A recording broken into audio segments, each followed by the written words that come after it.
This is Kim, head pilot of Balloon Aloft Canberra. It's one of the capital's top outdoor attractions, and the rides usually sell out way in advance. It's no wonder Kim hasn't told you about the spectacular views of the city's roundabouts. Oh, and the National Arboretum, the Brindabella Range, and Lake Burley Griffin. As he always says, didn't think I had to. I mean, how do you put this into words anyway? Canberra, there's more than they're telling us. We don't do clickbait, fake news, or influencers. And you can keep your FOMO, cheap tricks, and propaganda. We want nationwide muscle. Get that India! Rise again!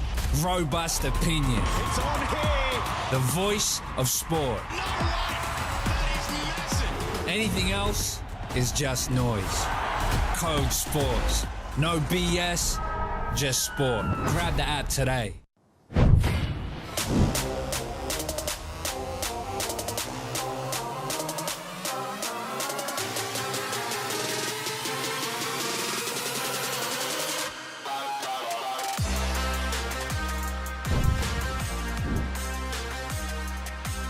The third day of the NBL Blitz, the CODE Sports NBL Blitz in the nation's capital, rolls into the night. And we've got a heavyweight clash for you this evening. The Illawarra Hawks and the Perth Wildcats. Two teams with plenty of intrigue as we enter this NBL26 season. Great to have your company. My name's Joel Peterson alongside NBL MVP Derek Rucker. Ruck, terrific to see you as always. Very nice to be here in the nation's capital. It certainly is, and we've got a really exciting game coming up to finish off our Friday night and day 3 of the competition. The Illawarra Hawks, the defending champions, a little bit undermanned tonight, but they've got the heart of championship winners, and they'll no doubt put up a good effort. And the Perth Wildcats, a team that's made great moves late in this free agency period and have now projected themselves back into the running of being a championship favorite. They've got some big names, couple of big names that aren't out there tonight for the Perth Wildcats. We'll talk about that, of course. If you just joined us, you missed the earlier game. It was the New Zealand Breakers getting it done over the South East Melbourne Phoenix, 109-101. There's our current points tally, of course, in the Blitz Cup. The Adelaide 36ers, what a start they made to proceedings the other night. The Brisbane Bullets, also the Hawks, of course, had pretty tough going of it against the 36ers the other night and trying to get back on into some form. They're really kicking off their pre-season at this point. So we've got teams that have played a couple of pre-season games coming into this Blitz. We've got teams that are really starting their campaigns. So they are at different points, but Justin Tatum would want to see maybe a little bit more than what he did the other night. You called that game where the Hawks played the other night. What do you think they would have been working on in the intervening sort of 48 hours? Well, certainly on the defensive end, I think he wants them to really pick up their execution, and offensively at times they just weren't as cohesive. Now look, they're trying to figure out what they're doing at the guard position. Dave O'Hickey started in the point guard position, and I thought he was really good. But they're trying to figure out how they get Jaquari McLaughlin involved in the play and what they want to do. He is signed basically on a show-me contract because that is their final position they need to fill. I'm not sure how that's going to pan out, but certainly McLaughlin gets an opportunity to solidify his case tonight. And on the other side of the court, the Perth Wildcats, they've got a chance to really make a strong case for winning this competition with a strong victory tonight. Yep, they do. They do indeed. The recent history between these two teams would tell you that the Hawks have had their number. 5 of the last 6 they have won over the Wildcats, including all 3 in NBL 24, 2 of 3 last season. But when they play them, and we saw this last season, especially out in Perth, up and down, shootout type games. So we could be in for some real fireworks tonight. And in all fairness to the Perth Wildcats and their head coach, John Riley, not many teams have had much success against Justin Tatum since taking over. They had a great run in his first season, and then last year they culminated with the championship. So we need to keep that in mind. But both teams realistically should be in the final 6 once they have their complete rosters in what is going to be a very, very difficult NBL 26. Game by game is going to be very difficult to predict from the expert's point of view.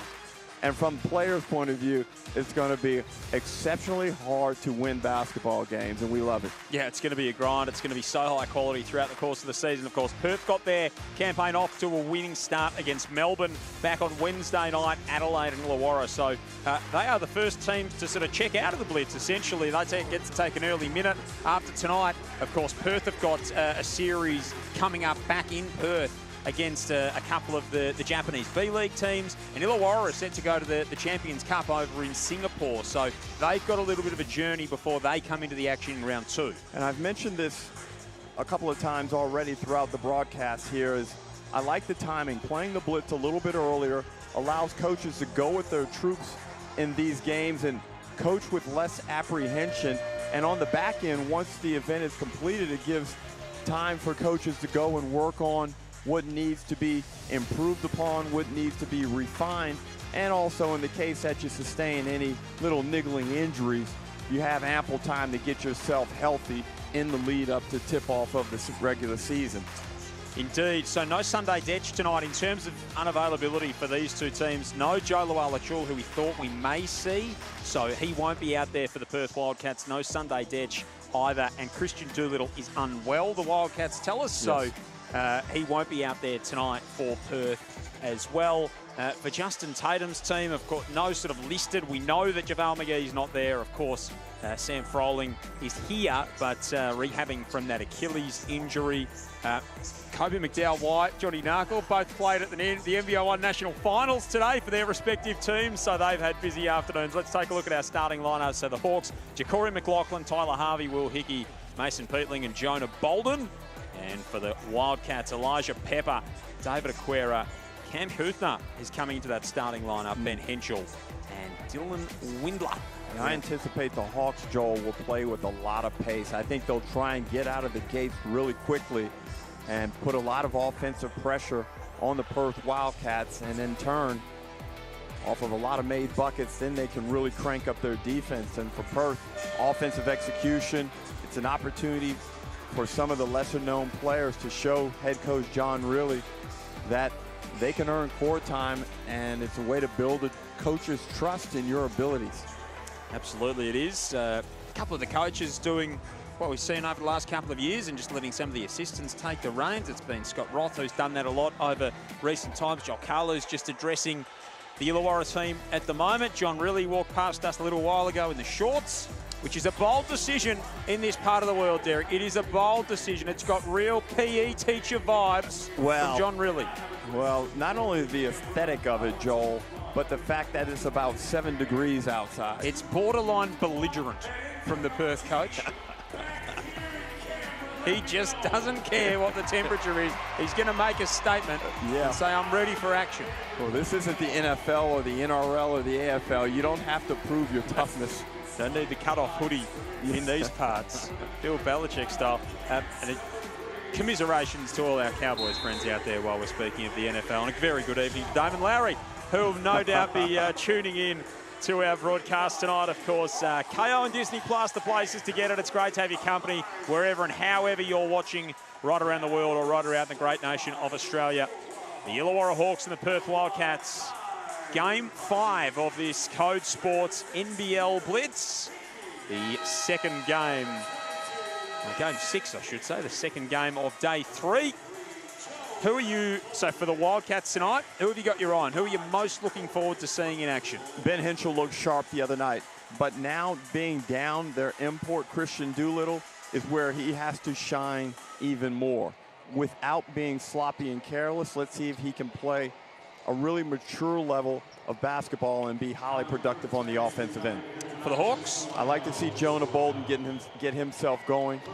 There's a key role for him to play with this Hawks lineup as they pursue back-to-back championships. Former NBA player, he's got excellent length, shooting ability, good passer, excellent basketball IQ. Needs to put it together consistently over the duration of NBL26. Yeah, it's going to be fascinating to see what he can provide throughout the course of the season. And the Hawks control the tip.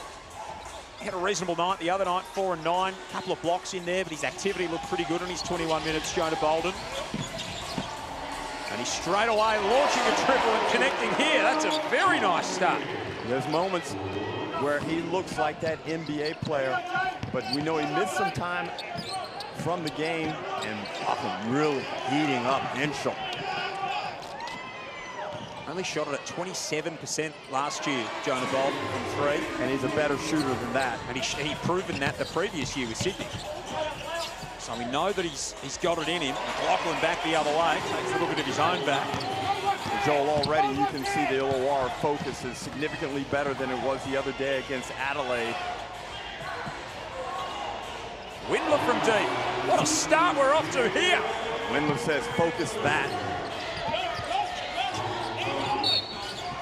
So 5 apiece in the opening minute. Right. 2 of 2 from both teams. They both hit a 3. That was the late game last night that got the juices flowing. Hopefully we see a little bit more of the same this evening. McLaughlin a drop off pass. Pepper got the hand in there. Oh, foul on the way back. Jonah Bolden coming back the other way, and he slaps the hip in frustration. Yeah, they didn't quite get that little pocket pass right, and a foul in the backcourt from behind results in an unsportsmanlike foul, and Henschel go to the line. Good way to get yourself feeling good early, provided you knock it down.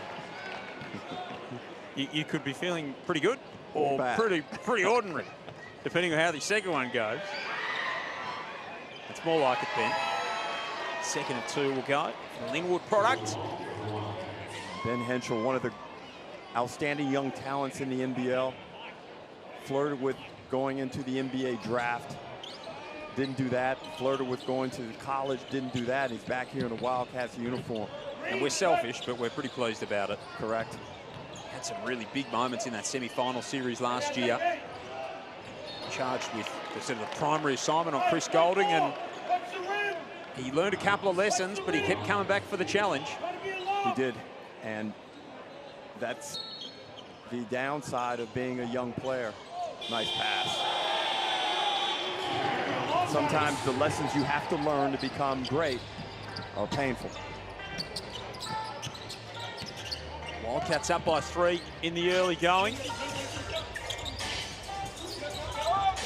Peatling and McLaughlin can't connect on that play. And you see a lot of teams utilizing those elbow hits, high elbow hits to the 4 or the 5 men. It's imperative that those guys make quicker decisions and be decisive. And Hoofman going to the rack. He can't finish. Coming off a NBL1 Central Grand Final MVP performance with West Adelaide. Turnovers right now are killing Illawarra. Henschel for 3, he's fouled. Shooting 3, so. Well, right now the Hawks are either getting a bucket or turning it over. 3 turnovers in 2 minutes, Joel. A little bit scrappy from the Hawks, not the intensity and the focus that they would have wanted to see coming out of the gates.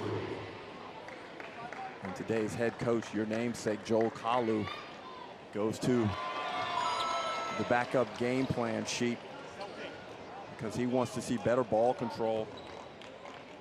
Henschel living on the line early. Dylan Windler's got 7 for the Wildcats. Henschel misses the second. Just where he can go this season. It's going to be fascinating. He misses 2. Aquera pulls it down. Fancy finish from David Aquera. Put some jelly on the roll and got a nice spinning in. There's a roundabout way of doing it, but when you're in Canberra, maybe that's the best method of delivery. Harvey leaves it short.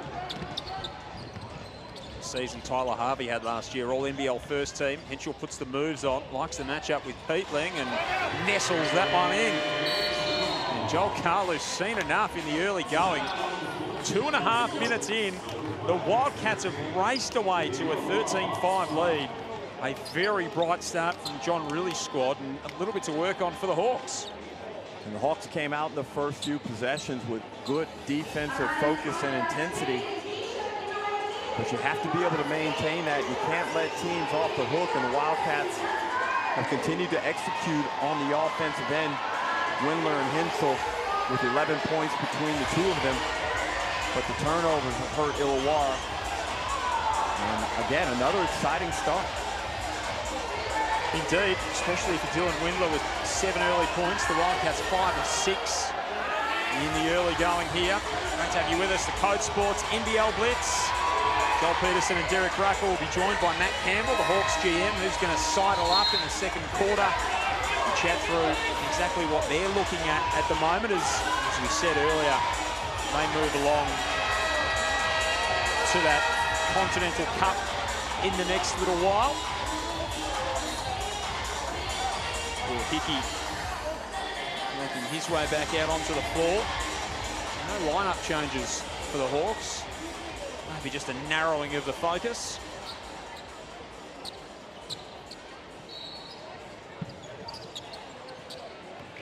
Intriguing to see just how much of that sort of championship momentum they can capture in the Gong this season.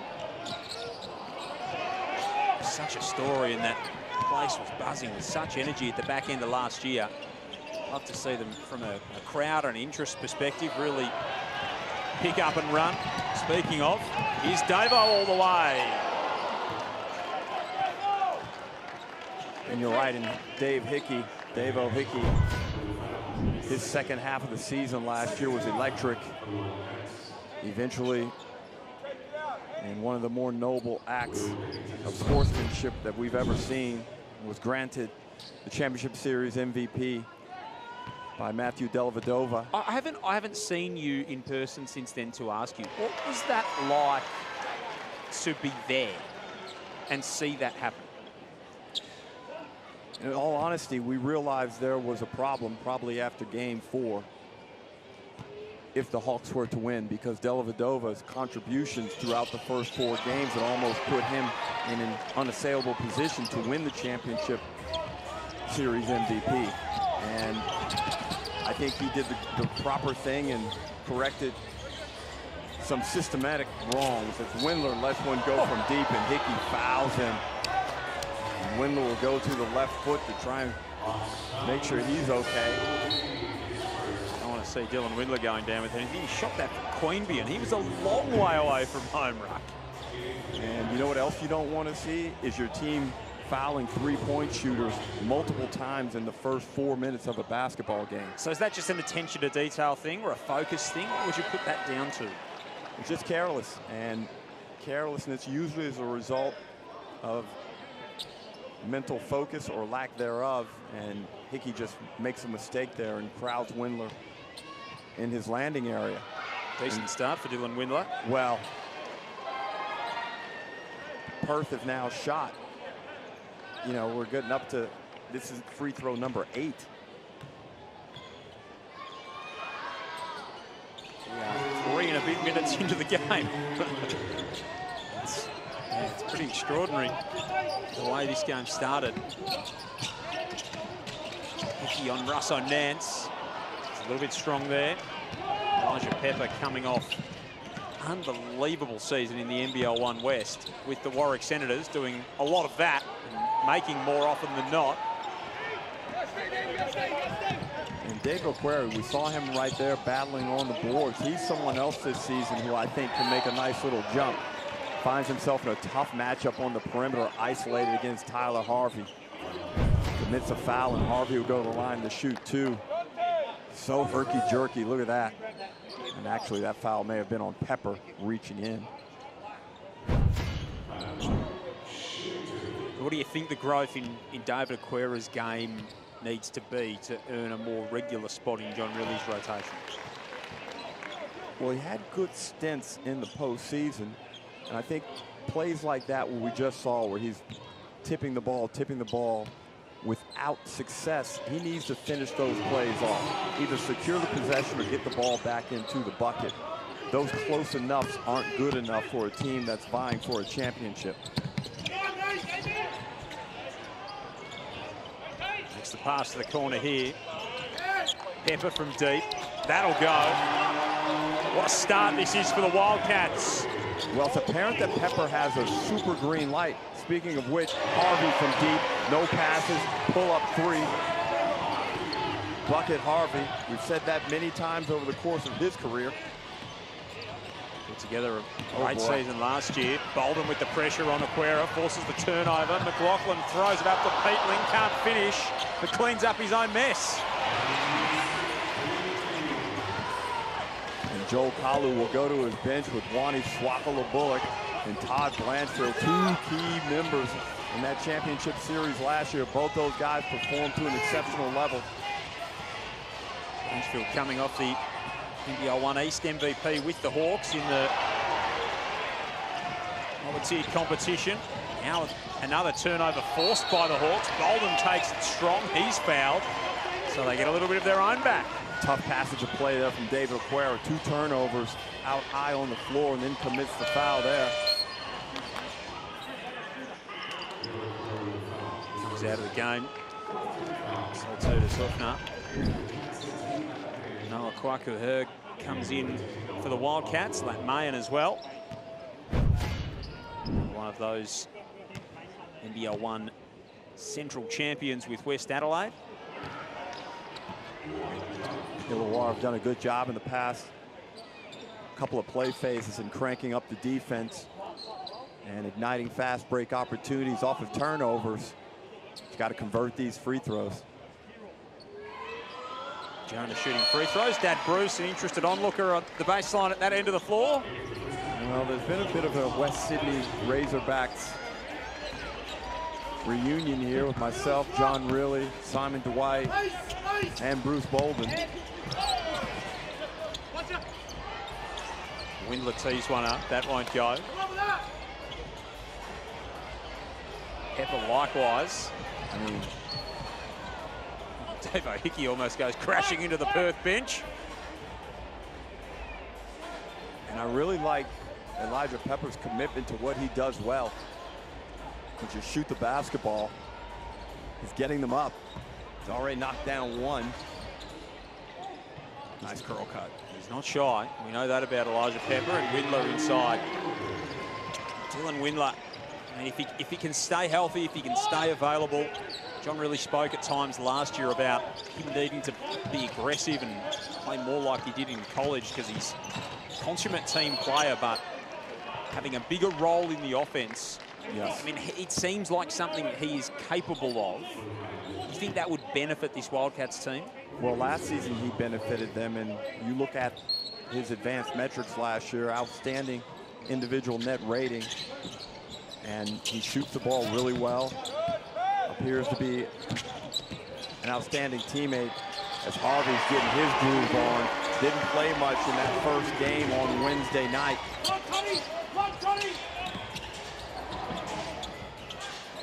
Of the heroics in the grand final series, of course, game 2.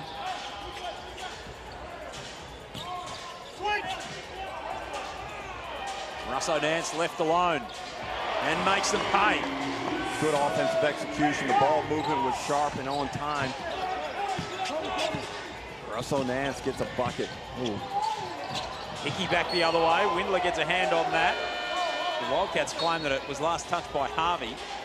Yeah. Nice move by Hickey. Just lost his balance a little bit when he planted to elevate.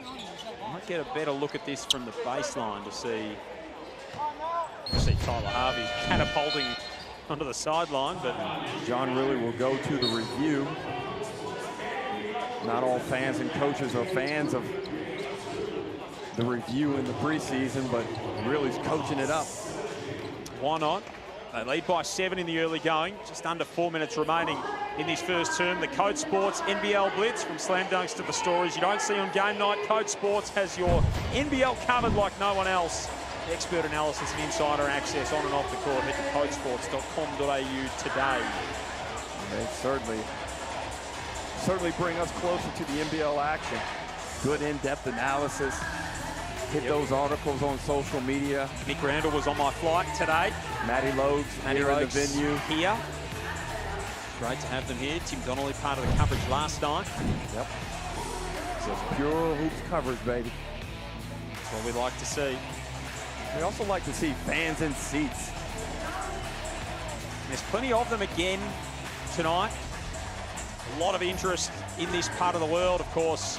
Men's basketball is back here in Canberra, but this city has had a remarkable run of success in the WNBL over many, many years. True. Putting together a formidable program with some of the biggest names in the country. So for all the talk of what, you know, a return of men's basketball to Canberra would be, there is a real precedent for when the Capitals are up and going, this community gets right behind them. And as I mentioned on the previous games broadcast, you know, there's a certain energy that's positive when you walk into this building. A lot of history dating back to championships in the 80s with the Canberra Cannons under Bob Turner.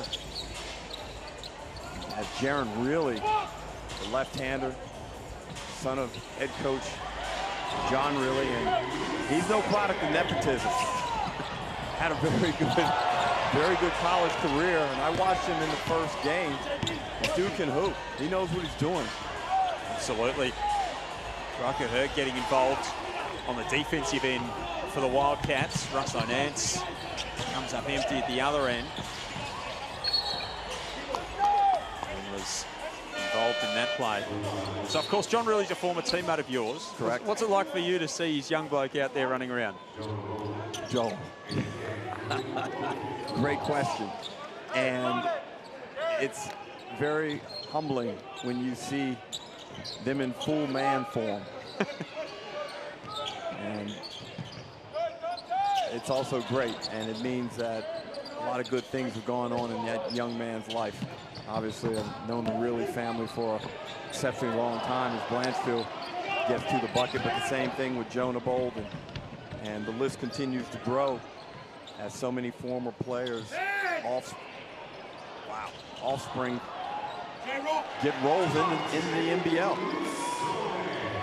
Perth are doing a really good job on the offensive end. Some of the shot selections haven't been great, but they've done a good job in cleaning it up. I mean, this is a team that can absolutely score in bunches. You know that for sure. They were involved in so many shootouts last year. Bolden hits that one. You could argue that it came back to bite them in the end, and whether they had enough sort of defensive starch toward the back end of the season. It's a tough one, right? Because you look at it, came down to one play. The baseline inbounds where Chris Golding gets fouled, and he knocks down a free throw to send Melbourne United into the championship series. But that's how fine a line Perth were on to get there. We got some sloppy up and back play here, and Windler will try and, oh boy.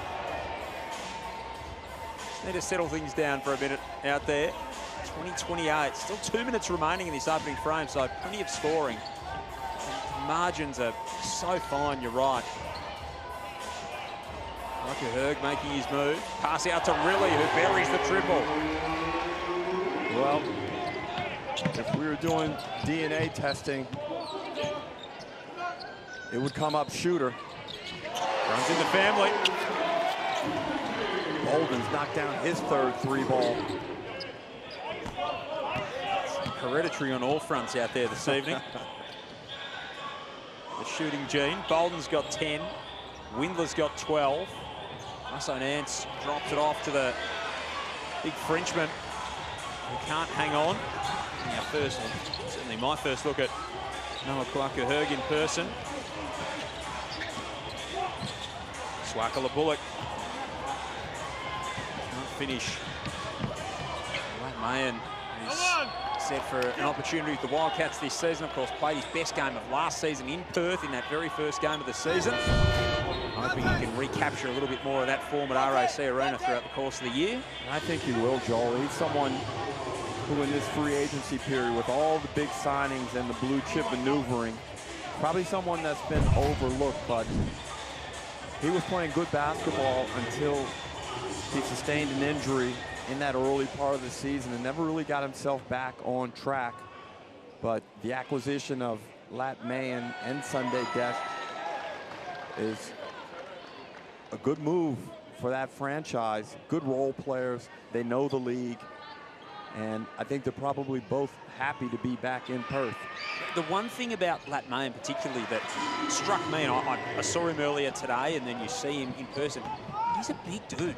Yeah. So listed at 206, you don't necessarily think of him in that way, but he's got some serious size and length about him. Todd Blanchfield testing it out there. Well, he's so good with his feet and preparing to shoot the basketball. As the ball's in flight to him, he does a great job of getting his base right. And then once he gets that ball up above his head, there's very little you can do to impact that thing adversely. Pepper continuing to pepper the rim with shots. So as he will do, I would imagine, throughout the course of the season. Todd Blanchfield's frustrated having missed that. It's a high-octane start here, 59 points all up between these two teams. It was messy early from the Hawks. They fought their way back into things. And now Riley and Greeter. Plenty of hair in that pair. Wagstaff and Blanchfield, the veterans, former teammates. Bolden gets a hand in there. Jesse Wagstaff pulls it down. Time winding down. 3 seconds left. And Wagstaff just adding a little bit of flair in his later years with the bright yellow shoes. Gets fouled, and he's going to head to the stripe. Good effort and excellent savvy there from the super veteran and multi-championship winner, Jesse Wagstaff. Continues to lace them up, and rightfully so. And the shoes that he's lacing up, they're pretty Larry, Ruck. I didn't have that sort of pegged for what Jesse might roll with. The fluorescent green. Oh, he will walk outside and light the car park up. Blanchfield pulls down the rebound. Greeter went the pass. McLaughlin can't hit. And it is the Perth Wildcats who lead by 8 at the end of the first term. 60 points between these two teams. Here are the CODE Sports NBL Blitz in this opening term, 34-26. You see there, Joel Carlu talking things over. Matt Flynn, of course, who's got the Hawks here in the NBL 1 National Finals. They played a little bit earlier today as part of that competition down the road. And there you see the stats in the opening frame. The Wildcats shooting it very nicely indeed. 5 3-pointers in that opening frame for the Hawks. 4 for the Wildcats. And they got on top of those turnover issues. And in the end, Perth's ended up having more turnovers in that first term than the Hawks. That's correct, and Dylan Windler very strong out the gate with 12 points, and Jonah Bolden leading the Hawks with 10. But the rebounding is very one-sided, with Perth dominating that by 9 rebounds in the first stanza. And Illawarra just need to tighten up on defense. Right now, schematically, they look a little bit confused. Now, granted, they're still early in preparation, and Justin Tatum only arrived back over the weekend, so one would not expect them to be as sharp as we'll see them be in November and December. You look at the rebound leaders, Blanchfield 3, Mahan with a couple, and Okwara there with 2. You know, you'd like to see Okwara pretty much get, 6 rebounds a game over the course of the regular season if he's playing anywhere from 15 to 20 minutes. 23 appearances last year, played just under 8 minutes a game. So the 2 rebounds in that time, shot it at 40%. David Aquera last season played in the off-season with the Franklin Bulls over in the NZNBL, one of a number playing their trade over in the NZNBL, which has become a real proving ground for NBL talent the last couple of years. Interesting to see how they all go and sort of cluster together. So you had a lot of the Hawks guys at Hawke's Bay, and then you've had in the past the Wildcats guys go over to Otago when there was the connection there. Now they've been at the Franklin Bulls. So they all sort of pick their little lanes and tend to stick together, and you see, okay, so who's mates with who in terms of who goes and plays where. Yeah, not to discredit the New Zealand NBL, but it's almost like a little bit of an off-season farm system. And guys get over there and work on their game and establish relationships and just little interactions amongst players that can prove to be valuable when you come over here in our league. John Peterson and Derek Rucker with you. Code Sports NBL Blitz, night 3, game 2. Wildcats by 8 as we enter the second term. Terrific to have you with us.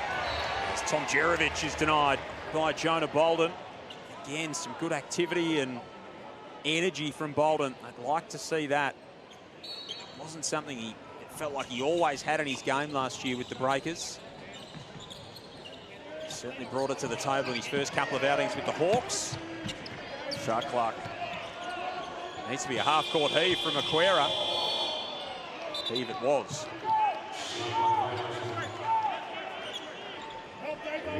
Talked about walking in here with some energy, Ruck. Yeah. Do you remember how many times you played here in your career?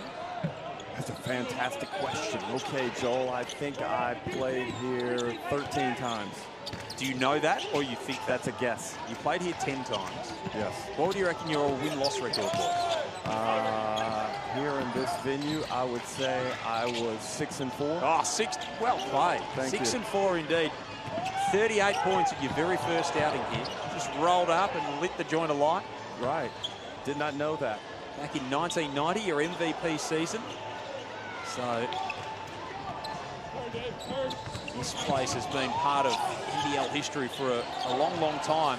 And there's a new facility in the centre of town that's mooted at the moment, so it's got some budget funding both from the federal government and the territory government as well. So with the talk of expansion and that type of thing, which of course you can read at codesports.com.au, an article from earlier in the week, positioned in Canberra as a potential location for expansion as Aquera hits that. There is the potential that new convention centre in the centre of town could be maybe a destination for NBL hoops. 8,000 seat capacity, I think, is what they're planning. That's right in the wheelhouse for NBL arenas. Mason Peatling, an underrated three-point shooter, always seems to knock down the critical ones. Really quick. Good. Okay, Aquera spinning inside. Beautiful finish and one to come. And good to see more determination and intent in these past two possessions from Aquera. Don't doubt yourself. Be assertive. Use your skill set that you're comfortable with. And when you get a smaller player on you, take him to the bucket. Certainly did there. Wildcats shooting 50% so far in this ball game. That lead is back out to 10. Hawks lost by 21 back on Wednesday night to the Adelaide 36ers. They'll be in action tomorrow night in the late fixture against Tassie. Melbourne and Brisbane is the early game. Two of the winners, Brisbane winners earlier in the weekend. Of course, Melbourne going down to Perth. I think he gets a hand on that shot. Tyler Harvey gets nutmegged. Mayan in the corner. A bit too much juice from Lapp. Swarkle Bullock set to check back into the game. Harvey, no hesitation. Tyler Harvey realizes he's just not going to let this game fall without trying to have some impact on it. And speaking of impact, really tries to do the same on the other end of the floor. Is there another level that Tyler Harvey's game can go to? Could you see a world in which he has a better season than last year? No doubt, because he's intelligent. He's more patient. And now he has a championship ring at the crib. And I don't see any physical deficiencies coming in as he matures. So keeps his body in good shape. And of course, he's always got that jump shot to rely on. One more than just the score. Code Sports has the stories behind every NBL game. Go to codesports.com.au or grab the app today. I don't have the app, Joel. I need to get online and get that thing. Yes. App Store, baby. I'm in the same boat there. I'm a little bit slow with the I'm going to do that right now. Of the technology, so you can jump in there and grab the Code Sports app. Great coverage of all sports, but particularly the NBL, which is what we love and more of it throughout the NBL26 campaign. And gee, aren't there some storylines to follow with all that's happened in the off-season? Absolutely wild to see everything that's happened, and it's generated so much interest just in the sort of the casual conversations that I have with people who aren't necessarily massive NBL fans. It's, hey, what's the guy with that with Cotton going to Adelaide and Daly going to Sydney, and you know, there's going to be every time you turn up to a game in the early part of the season, you're going to look at Milton Doyle in a Melbourne jersey and go, what, that looks weird. Josh Bannon last night hitting the game winner for Tassie. There's so many storylines baked into this season. It's just going to be fascinating to watch.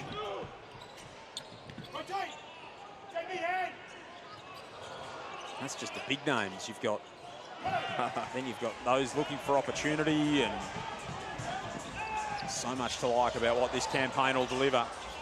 McLaughlin keeps it alive. Harvey's on a heater. Can't hit that time. Carlo imploring his team to get up and in on defense. Windler from way outside. No worries for Dylan Windler. And I presume that he's practicing really well and shooting the ball really well in their skill sessions, because that's twice now he's pulled the trigger. And speaking of somebody that always operates with a lot of confidence, Harvey's now up to 15 points, but Windler is right there with him at 15 also. We might just get a shootout between these two, I think, Ruck. Bang. They're just going to go head to head. You got to love it. Two of the competition's premier gunners. Now this ball's got to find Tyler Harvey, right? Hickey in the corner. Can't get in on the act. Let's see if they run something here for Windler. And one. Aquera finishes again. Impressive second quarter that David Aquera is putting together. He has a chance now to get 10 points. Halfway through this second quarter, nice pass there from Riley. And the fact that Windler had stretched the weak side, Harvey couldn't sink in to help, and Aquera benefits greatly, and he'll go to the line to try and complete this and one. Wildcats up 10 at the moment. 76 games for David Aquera in the NBL, so still plenty of upside there. Turned 23 at the end of last month, so it's finding his way and finding what works for him as far as his game goes. Well, Perth are really operating well on the offensive end. They're in offensive foul, but Perth on track for about a 65 or 66 point first half. We can hear the Red Army from here, Joel. We saw it from in front of you last year. Their best first half last year, 69 points. Just extraordinary. Of course, they lit up Southeast Melbourne in that playing game over there as well. Oh boy. And now a technical on the bench. It's the preseason, folks. We've got a tech on the bench. Joel Kalu wants some answers.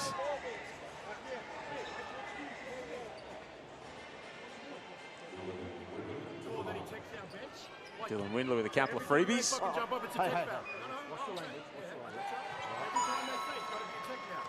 Knocks down the technical free throw, and Perth will inbound it in the backcourt. 11 of 15 from the line, the Wildcats. 15 opportunities at the stripe in a quarter and a half.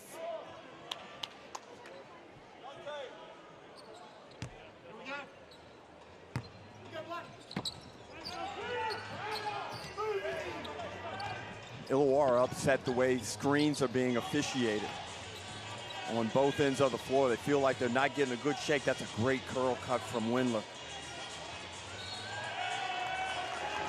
And this time, they do get it going back their way, the Hawks.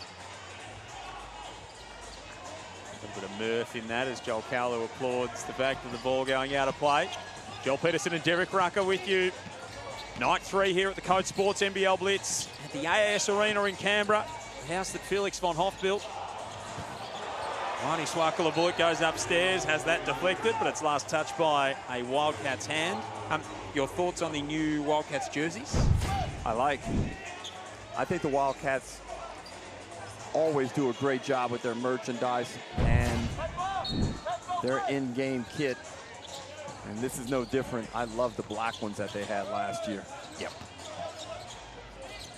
It's like anything, right? Anything that is different will be met with some hesitation and some resistance early on. Well, we only have to go back to the Illawarra Hawks and their lucky Christmas Day uniform that they wanted to continue to wear into the postseason because they felt like they were lucky.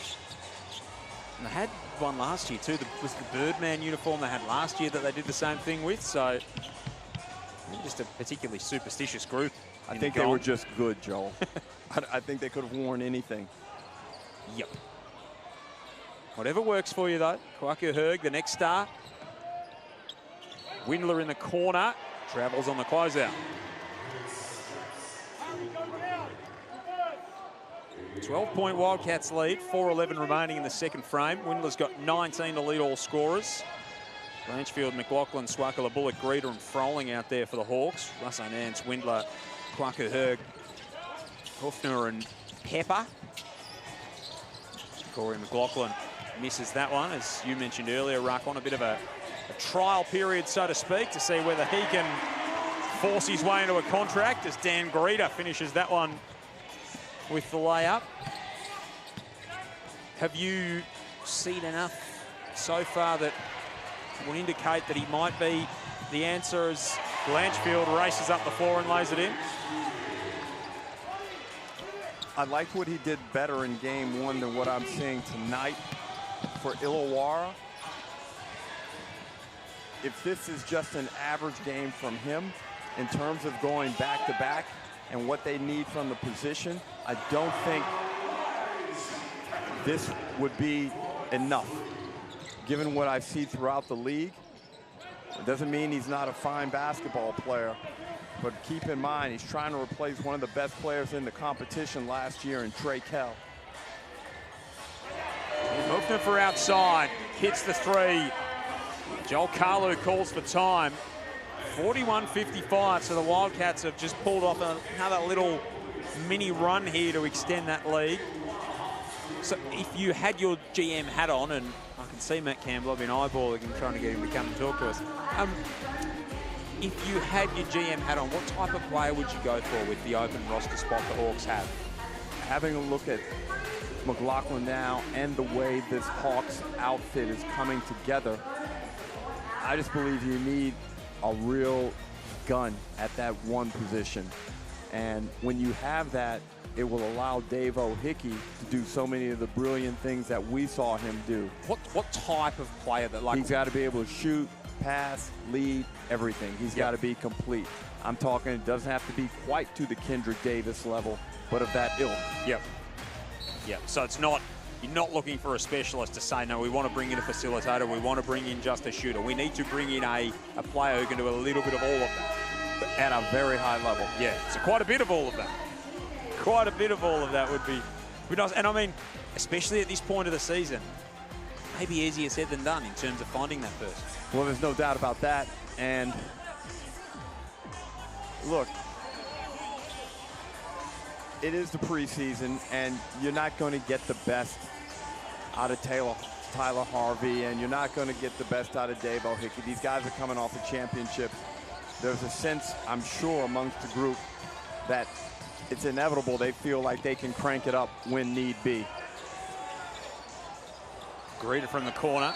Kwaku Herg got upstairs and elevated for the rebound. Got a bit of contact from Harry Froling. What a story it is to see Big Harry back out there. Wonderful to see him doing his thing. Yeah, it's a tremendous comeback. And again, maybe Harry Froling through the course of the season finds a level that perhaps the Hawks are not anticipating right now, and he gives you more. But double dribble. Oh, they called Harvey for the foul. That's not going to please the Illawarra bench. A real inadvertent and incidental foul there from Harvey. But the selection of this point guard position is going to be very interesting to watch at the culmination of this blitz if they decide to go with McLaughlin. You know, because there is a school of thought that you could allow Harvey and Hickey to play a lot of the point, and you could bring in just more of a scorer. And that was the greatness of Trey Kell, because he gave you point guard play. He gave you great rebounding and size. He was a solid defender as Hickey gets away. Touchdown, Dave-O Hickey. And Kell gave you solid three-point shooting and scoring. Had the ability to take over games when he needed to, as we saw in the postseason. Parker Herg unfurls the mid-range jump shot. Interesting to see how the shot develops over the course of the season, as it will be for Dash Daniels. Not really any question mark about that particular jump shot from Todd Blanchfield. No. That's pretty well set by this point in his career. And this time the little floater from the Frenchman. Nice work. The important thing there is not the fact that he made the shot, but he was able to find the space and get to the proper position. Russell Nance closes out on Harvey. Pepper racing up the floor, pulls up in transition. Well, Elijah Pepper does best, but couldn't connect on that occasion. Smart play there by Harvey. 15 in the game, and he'll go to the line for a couple more.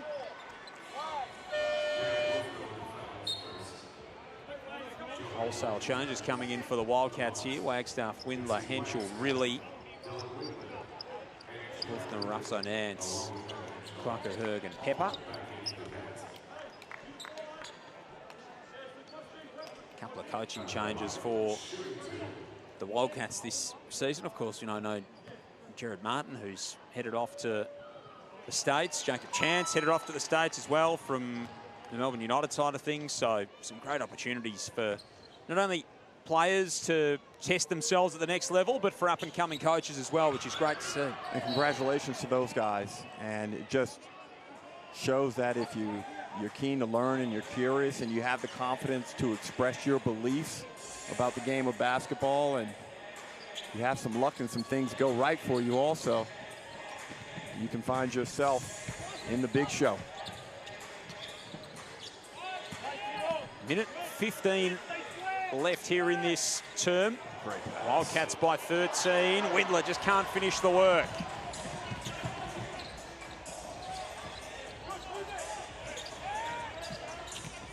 Harvey on the bounce. The lefty floater. Patented finish for Tyler Harvey. Under a minute to go in the opening half. Night 3 here at the Code Sports NBL Blitz. And Harvey getting frustrated, felt he was fouled on the other end, and again gets caught in an awkward position where Wagstaff just runs through him trying to set a brush screen. Illawarra debating whether they should review that one, but Wagstaff will go to the line to shoot 2. Second foul on Jonah Bolden. Would I predict 65 or 66 in this first half? It's going to be going very close to that. Jesse Wagstaff opened the season against Tassie and played game number 506. Wow. An illustrious career. Hickey soaring to the hoop, gets some contact on the way through, and the net at that end has been causing a couple of issues. It's just not letting the ball pass through quite as easy as it'd like. Hickey go to the line. Yeah, he does a great job. In particular, when he has that ball on his right hand in penetration, he goes up, great 1-foot leaper. Gets that ball extended up in one hand, and he can bring it back down and hitch and do a lot of things with it. He can sweep with the right hand and finish with one hand. really worked that out well and got exceptional length and a lot of pop in his legs. He just keeps going from strength to strength. I mean, he's played with the confidence now of several terrific campaigns, coming off summer league action in the off-season as well. All that happened in that championship series, so he has had. Nice stop and go from Henschel. Should have gone ahead and shot the basketball. He's caught in two minds there, Ben Henschel. 33 seconds remaining in this first half. 62-48, Wildcats over the Hawks. And see this situational subbing, you wouldn't have seen this 5 years ago, Joel. Not in the preseason, not in the Blitz event. Saw some serious situational basketball last night between Tassie and Cairns. Great game. What an opportunity for those two teams to work on their execution and have that opportunity at this point of the season. So valuable for Adam Ford and for Scott Roth to see what their teams have got down the stretch. Harvey hangs, can't hit. It was a powerful move to the hoop. And the Wildcats look like they'll get the final say in the first half. Ruck said we get 65 points from them, so they need a three here. Ben Henschel won't deliver it with that. The opportunity was there, the door was open. And Ben Henschel couldn't uncork the three ball. So 62 points in that first half for the Perth Wildcats, but if that is a sign of things to come, then Perth games are going to be all kinds of fun this season again. 84 is what they scored on Wednesday night, and they've got 62 at the half here against the Hawks, who gave up 104 to the 36ers on Wednesday. So they've had their defensive struggles in the opening part of the Blitz. 62-48 is our halftime score. So 50% shooting in that first half for the Perth Wildcats. What have you made of it so far, Ruck? Well, Perth have done what we pretty much expect them to do in terms of playing style. They love to get up and down. They generate a lot of their success off of their offense, whereas most teams like to do it in the reverse. But John Riley's teams have been high scoring. Obviously, for the past couple of years, they've had Bryce Cotton. Now in the post-Bryce Cotton era, they look very sharp offensively, and it looks like John Riley's found a system and a manner of playing that suits this new group, this new collective that he's put together. Windler's got 19 points at the half. Tyler Harvey's got 16 points. Jonah Bolden's got 10 for the Illawarra Hawks. But it's been that shooting for the Perth Wildcats that's been so much of the feature. They're shooting 50% from the field so far. Yeah. They've hit 8 of 19 three-pointers. The Hawks, on the other hand, have hit 9 three-pointers of their own. So it's not like they've been bereft in terms of the way that that's played out from beyond the arc. But they've been frustrated with some of the officiating in that first half, and the turnovers proved costly. Let's take a look at some of our halftime stats. You see there some of the key differences in the game, and that free throw count, 19 free throw opportunities in that first half for the Wildcats. Yeah, and both teams are doing a good job of shooting the ball from the three-point line. I think realistically, Illawarra have to just get a little bit more focused on the defensive end, climb into some of these Perth Wildcats perimeter players, in particular Dylan Windler. But on the rebound situation, you know, Perth have 11 offensive rebounds. You'd like to keep teams to about 11 offensive rebounds for the duration of the 40 minutes of the game. And scoring leaders, Harvey went on a little purple patch. They got 16, and Windler's been on fire from deep. Got 19 points at 67%. And O'Quara with a very good second quarter. It could be a good sign of things to come, because Perth, over the last couple of years, they have not been a great rebounding team. So if they can stitch that together this season with, of course, Christian Doolittle to come back into this team, they could be a force. You can see they're sharing it around. May and Hoofner and Aquera all among the boards in that first half here. The Code Sports NBL Blitz. It is night 3. Nice to see Jay Riley dishing out the dimes in the first half, right? Jaron Riley, I'm sure his mother Heidi is watching. Hello, Heidi. I know you're out in Cali, I think, but Jaron Riley holding the family name in high regard. Why not? It is so cool. So cool to see him doing his thing as his dad walks into the locker room to address his team at halftime. They'll be pretty happy with what they see at the moment, the Perth Wildcats. They lead 62-48. It is the second game of night 3 here at the Code Sports NBL Blitz, and the second half is not too far away. Stay with us. We don't do clickbait, fake news, or influencers. And you can keep your FOMO, cheap tricks, and propaganda.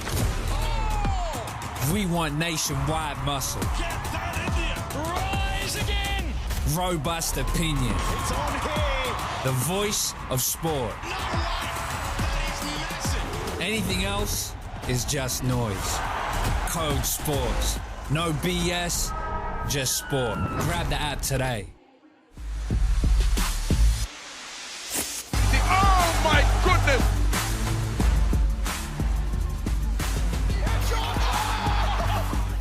Kyrie Jones is dunked all over the top of the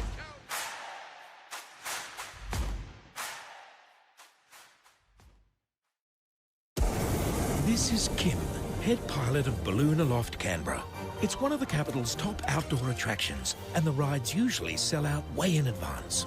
It's no wonder Kim hasn't told you about the spectacular views of the city's roundabouts. Oh, and the National Arboretum, the Brindabella Range, and Lake Burley Griffin.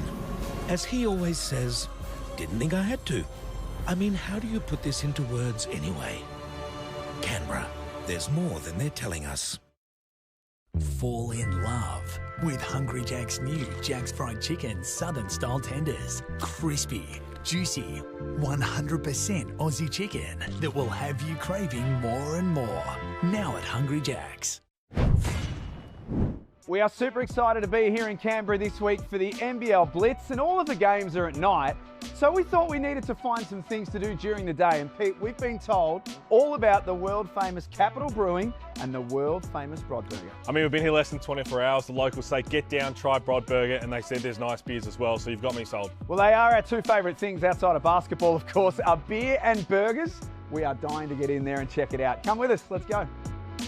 What would you suggest? All right, 2 Brodburgers, please. Look at this. This looks unreal. That's what we've been waiting for. How's the aioli for it? Look at this. We were not disappointed, Pete. We've got full tummies. We've got happy bellies. We had such a blast here. That was delicious, and I'm ready for another beer, so let's roll. It is so much fun here at Capital Brewing. Go in and check it out. The Brodburger is as good as everyone says it is. It is one of a range of things that you can do here in Canberra this weekend while you're here for the NBL Blitz. Yeah, let's go, dude.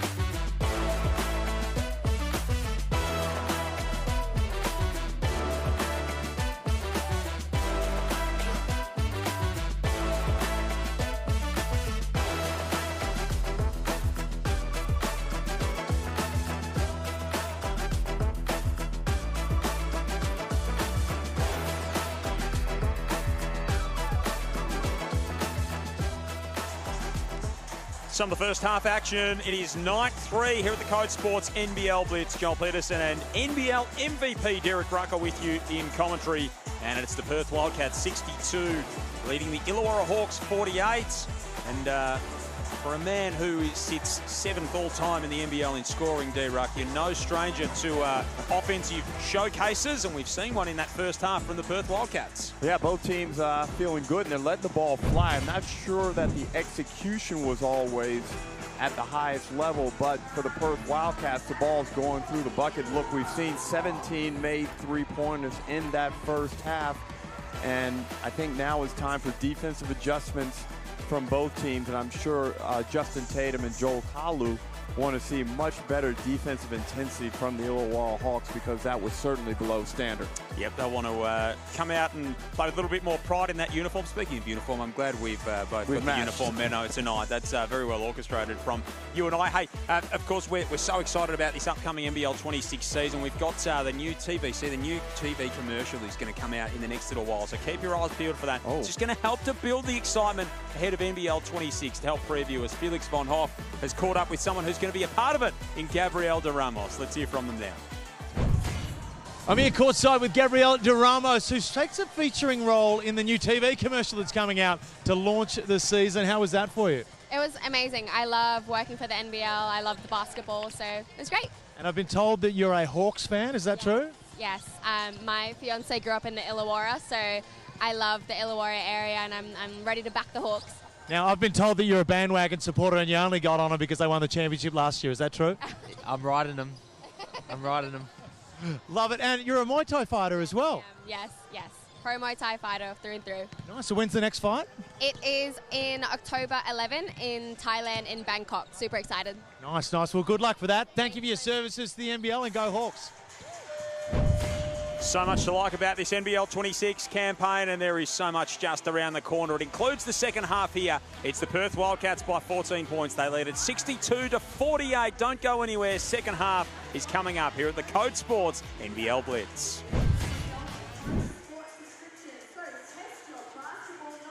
Enough screens! Time to go outside!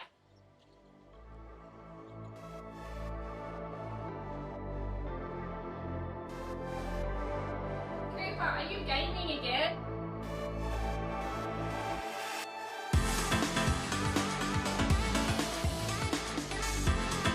Build your dream lifestyle with Dream Courts. Custom professional and in-home sports courts Australia-wide. This is Kim, head pilot of Balloon Aloft Canberra, one of the city's top outdoor attractions. It's no wonder Kim hasn't told you about it, as he always says, didn't think I had to. Canberra, there's more than they're telling us.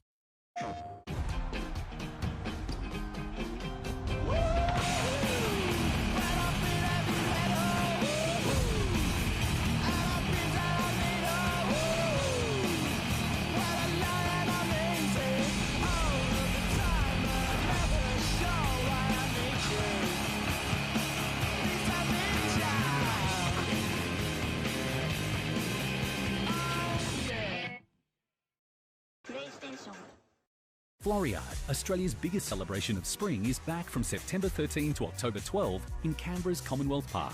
Don't miss Floriade's Dark Side at Nightfest from 2 to 5 October. Proudly presented by All Homes and produced by the ACT Government. Ziggy, no! Ziggy! That's it, we're going to the shop.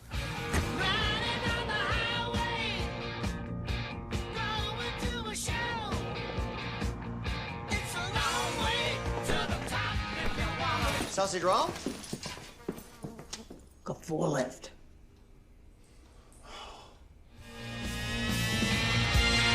New Mitsubishi Outlander. It's a bit rock and roll. Second half not too far away here. It is the Perth Wildcats who lead 62 to the Illawarra Hawks 48. The defending champions taking on a team that went oh so close to meeting them in the grand final series last year, but the Hawks have got a little bit of work to do here. Both of these teams playing their last game for this Blitz tonight. Perth heading back home before they continue their pre-season. And of course, the Illawarra Hawks are headed overseas to Singapore for the International Champions Cup after this. So plenty on offer for both of these two teams.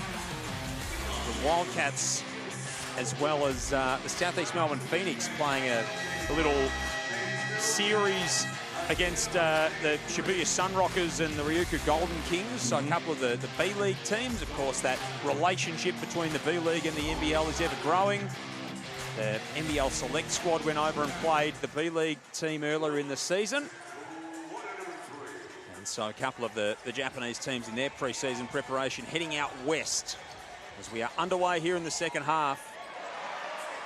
And the Hawks able to get started through Dave O'Hickey, McLaughlin, Harvey, Hickey, Peatling, Bolden, the 5 for the Hawks. Windler, Henschel, Huffner, Aquera, and Perth. Pepper for Perth, I should say. Windler's got 19 points in the first half. Harvey's got 16. Henschel had some up and down moments in that first half. Uneven at the free throw line and still being able to facilitate 3 assists, 3 steals for Ben 10 as he uncorks the 3 there. That won't go. Illawarra with a chance now to start to make a little bit of headway. So McLaughlin turns it over. if you were Joel Carlu, what do you think the message would have been to the Illawarra Hawks in the locker room at halftime? Just play a bit better percentage basketball on the defensive end and ensure we get good shots. Don't turn the ball over. Harvey makes a nice pass into Peatling. So 2 of the 3 possessions have been good, but the one that was bad led to an easy layup. And you just can't give up uncontested layups and easy opportunities to a good basketball team. Pepper likes to look at that. Rattles out. Lachlan to Peatling. No good from Big Mason. Shot it at 44% on sparing opportunities last season. Played with Dandenong in the NBL1 South in the off-season. Harvey gets tangled up on the screen. Releases Hoofner. He can't finish. Bounce pass from Tyler Harvey. Windler got a hand on it. On to Hickey. So another frustrating turnover for the Hawks, and Will Hickey's a little bit unlucky on that occasion. Deflection didn't help his cause. No, it did not. Another turnover from the Hawks. Squandering opportunities to get this lead down into single figures. They can't hit from the corner. Windler is able to float that home. Nice touch. He's had that touch on lock in this game. 14-point lead back to the Wildcats. King Hoofner, 3-year deal for him as a DP coming in as McLaughlin cans the triple. It's a little bit more of what the Hawks will want to see to help them make a decision on him. Well, he needs to be aggressive in this second half, and I mean the next several possessions in a row. See if he can't change the fortunes of this game by having a positive influence with his performance. Get a chance here. Thought about it from out on the Bunnings logo. Thought I'll step it in a little while and still can't hit. Would have liked to see some dribble handoff action there through Bolden or a pick and roll, but McLaughlin will get an easy one here. Playing in Indonesia recently, was with the Otago Nuggets. Before that, spent some time with the Dallas Mavericks. He played his college ball at Santa Barbara and at Oregon State. So he's pretty well-versed and well-travelled. Here's Ja'Cory McLaughlin. Good move. Just couldn't find the finishing touches there, Hoofner. The signs are pretty good from the 23-year-old. The signs are very good on the shot there from Mason Peatling. He's an important member of this Illawarra Hawks team. You could easily underestimate what he brings to the table, but they certainly don't do that in the gong. Yeah, often bypassed in terms of recognition with respect to last season's championship performance. And at some point in January, as we look at the highlight here, Windler was kind of undercut from behind. He took an awkward fall. But back to the Peatling story, Darius Daves was the starter early in the season.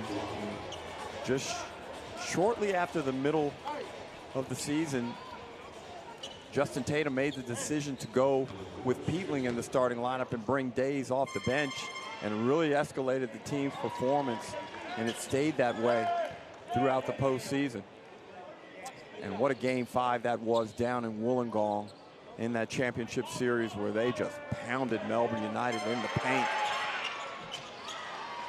And then had efficient shooting from the three-point line, and they ran up a big score on Melbourne United. 114 to 104 in that championship game. In a series, you look at the other games in that series. So 96-88 in the first game, 102-100, 83-77, 80-71 was game 4 in Melbourne. That was an absolute grind. And then 114 to 104 really bucked the trend as McLaughlin hits that. And Avo Hickey's a little bit sore. He's almost tripped over Mason Peatling there. Well, this is the second one of these we've seen. Is this the Admiral Schofield type scenario? Yeah. And it's just, you can never say that, oh, it's not that bad. Get ready to wince. Oof. Oh, right to the hip of Kwaka. It just, there is there is no scale of severity. Nothing you can do about it either. Just got to walk to the bench and... You would think with sports science we've figured out a way to alleviate the pain rapidly. I mean, is there a spray or something you can utilize? Pickle juice or something. Yeah. Hawks have made this a game now. Oh. Russell Nance, the turnover. Drops it off to really behind the back, who threw it into the face of Kwaka. And Tyler Harvey makes them pay at the other end. Momentum and Harvey go hand in hand. He knocks a 3-ball down in transition off the sloppy Wildcats turnover. 2-point game. 12 points in a row here for the Hawks, and they get another turnover, and the crowd starting to lift into this contest. Good pass. And Harvey fires away. Just felt like it was going to go in when it left his hand. And this is the way McLaughlin has to play. Being aggressive, being smart with his decision-making, with his passes, and Windler continues to mystify the Hawks. And that right-handed floater is cash. 25 for Dylan Windler now. Spoke about the need for McLaughlin to get involved in the game. He's done just that. Tyler Harvey's not going anywhere either. Back to a 1-point game. Harvey demonstrating a lot of pride in his performance. He doesn't care if it's the preseason. Pulls up right in the grill of Lat Man to knock down his 22nd point.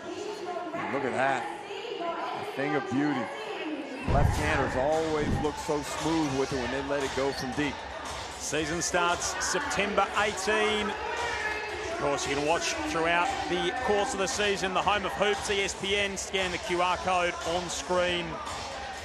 It'll all get underway with Tassie and Melbourne down at My State Bank Arena, which is an energised environment at the best of times, let alone for a season opener, Ruck. I'm sure you are very much looking forward to being there. I certainly am, and I can't wait to see Bryce Hamilton play in front of that crowd. Yeah. They have a real special player, and not to diminish the quality or the talent of the other two imports, and Tiger Campbell and David Johnson, but Bryce Hamilton looks like something super special. So just on David Johnson, I was doing a bit of digging on him over the last couple of days. We'll talk about this tomorrow night. I reckon he could be a really special athlete in this competition. So no doubt, and I think he can almost play not exactly like Pippen, but he can provide a lot of those types of attributes to that Tasmania Jack Jumpers team. You've got Will Magnay at one end blocking shots, and then Johnson at the other end throwing down some hellacious dunks throughout the course of the season, which I think he will. I think in his draft year, he was sort of top 5 in a lot of the, the running vertical, those really sort of explosive athleticism stats at the NBA draft combine. So these are the best athletes in the world in any given year. He's right up there with those kind of guys. The measurables are outstanding. Going to be an intriguing watch throughout the course of the year. There's not really any team that isn't, to be perfectly honest. Windler, 2 more, 27. And that's 3 straight finishes with the right hand in similar circumstances. McLaughlin right back at you. Tray ball, tie game. Hawks back in it. And McLaughlin making his case here in the second half for a roster spot. You asked the question of him, Ruck, and he's providing maybe a couple of answers for the Hawks at the moment. Really tosses that one into the traffic, and Kwaka pleads his case, but will have no luck. Pepper is into the game for Jaron Riley. So Windler, May, Russo Nance, Kwaka and Pepper out there for the Wildcats. And this Hawks lineup that's tied things up. Blanchfield, McLaughlin, Harvey, Swakala Bullock, Lukey Yates out there now as well. McLaughlin falling away. Tough finish. Hawks in front.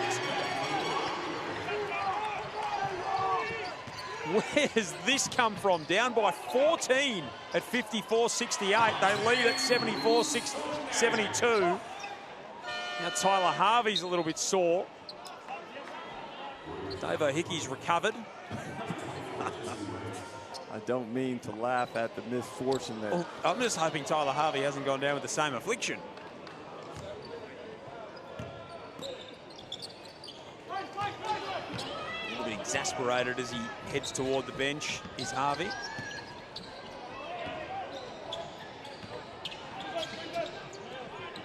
Keep an eye on him just to see what might be the trouble. As Blanchfield hits the three. Crisp ball movement there by Illawarra. They read the overcommitted defense to McLaughlin, and rightfully so right now. Tyler Harvey's got his, I think it's his left shoe off. So that's going to be a watch on the bench. Dave Hickey orchestrates the block. So he came off and muttered under his breath, something that we can't repeat in this time slot or many others. Dylan Windler can't hit the three. The rebound will go the way of the Wildcats, and he's just sitting at the back at the moment, regaining his composure, Tyler Harvey, and he did take the shoe off. So he's releasing him up again, so that's a good sign as Wagstaff wheels and deals in the paint. A couple of painkillers for Tyler Harvey, and hopefully that's all he requires. There's no more to be dealt with there. Blanchfield for three more, no good. So 2 minutes 30 left. We were treated to a great spectacle in the late game last night. We might be headed for the same again tonight. The Hawks have produced a furious rally here in this third term to come from 14 down to lead the game. Harvey's got 22, Windler's got 27. Wagstaff out to Pepper. Now, David Hickey's copped one in the face. So he can't take a trick at the moment, David. He's getting hit everywhere you don't want to get hit. Really couldn't see it with that replay. Poke in the eye, I think, is what Joel Carlew was gesturing to as Jesse Wagstaff came over to make sure that he was okay. The right eye here of Davo Hickey. He looks in some distress, so he's going to have to come back out of the game. Tyler Harvey still regaining his composure at the back of the bench. So Wani Swakala Bullock will come in. He hasn't really played that much this evening, only 11 minutes and 40 seconds. Hickey looked like he took a significant hit to that right eye, and he'll go back to the change room, escorted by several members of the Hawks staff, including Sam Froling. What do you reckon Sam's going to do? Well, render some medical assistance. I mean, I don't know his background, but I think he's going for moral support more than anything, perhaps, right? Kobe McDowell-White will enter into his second game of the day. So, of course, he's in action with the Hawks at the national championships, the NBL 1 national finals. He played earlier today, played 36 minutes, and had 22, 6, and 13 assists. Well, he barely played 36 100ths of a second there because he is back on the bench. Greta. Nice rebound. Windler. That's his bread and butter. We know that he is a powerful force in that part of the game. Henschel, beautiful drop off to Pepper. And they trade the lead, these two teams. Wasn't enough for the Hawks, by the way, so they lost to Southern Districts today. Tamuri Wigness had 33. Geraldton had a big win over West Adelaide. Johnny Narkle was involved in that game, so he played 33 minutes for the Bucks. Canberra got the better of Sandringham by a point, an absolute belter to open things up. The Coburn women continued their undefeated run on the women's side of things as well. Russell Nance and McLaughlin almost get tangled up. Peatling steps into a three. Mason, how do you like that? That is an oddity to see Mason Peatling pull that thing up in transition off the bounce. Did it with confidence.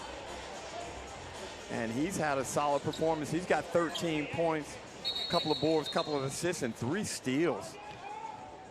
Further highlighting the fact, as you mentioned before, he is a very valuable piece of this Illawarra Hawks franchise. Tell you what, if he can do that, he becomes all the more valuable as well. Add that to the toolkit. Gee whiz. course, I've still got JaVale McGee to come back into this lineup, the Illawarra Hawks. Hope that he's getting on top of the illness at the moment. Hasn't made his way down under as yet. Russo Nance couldn't hit. Pepper can. Straight away triple for Elijah Pepper. And the Wildcats back on top by 1 as we near three-quarter time. Pepper been ice cold in this game, had plenty of volume, but happy to see that one go through. And the Wildcats have not shot it well from the 3. They're 9 of 30. Meanwhile, the Hawks have gotten back into this game on the strength of outstanding three-point shooting. They're 17 of 33 for 52%. We got a really good basketball game. And we do.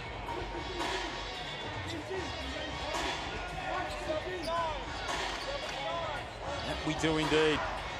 Final quarter isn't too far away. Don't go anywhere. The Code Sports NBL Blitz. Great to have your company. Joel Peterson, Derek Rucker with you. Night 3 here in Canberra at the AIS Arena. Double dribbled. Yes, he did. Greeter to Blanchfield. Todd Blanchfield, the owner of the best job in America, just shoot threes all the time. Did I say America or Australia? You did say America. Sorry, guys. I thought you were going somewhere with that I didn't expect. You've just got back. We'll let you have the jet lag. Thank you. Little pass there. The Hawks with 34 points in this quarter already. So we spoke about the Wildcats putting up 34 in the first frame. That's what the Hawks have done here. 82-81. 5 seconds remaining. They've got plenty of weapons with which to try and pull something together here, the Wildcats. Hinchell's going to be sent to the stripe. Greeter knows he really messed that one up. Too aggressive. A couple of West Australian products getting tangled up. Dan Greeter and Ben Hinchell might have been the loudest cheer of Hoops Fest last year when Dan Greeter hit a 3 for the Illawarra Hawks out at HBF Arena. Very likable guy. Plays honest, he's authentic. Just got that real Aussie in him. But he played some important minutes down the stretch last year for the Hawks as well. 17 appearances in the end.